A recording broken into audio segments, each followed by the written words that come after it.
your business in the coming years? Do you think it'll change?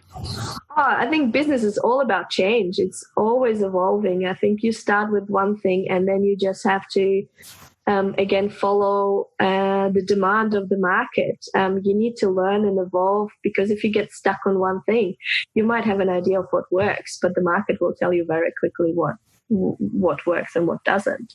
So I think we put a platform online first, thinking that every parent can recruit themselves once they have the tools. But then we quickly learned that some families simply don't have the headspace to do so. So we added the agency service on top.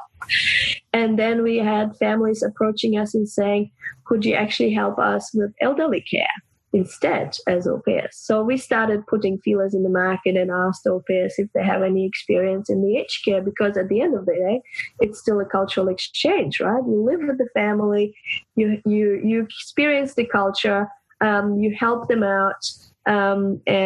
So we had a few placements in aged care. So obviously it's more companionship. So you go for a walk with the elderly, you help them doing the shopping.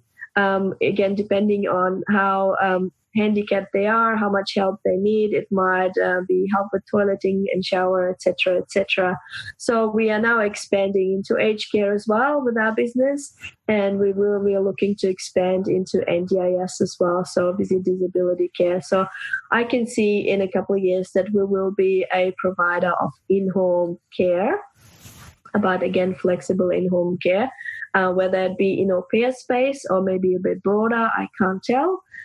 We follow the market. Again, it is very much in line with our vision to help mothers, because as mothers or women in general, they usually tend to do a couple of cycles of care. So as young moms, they care for their children, then they care for their parents, right?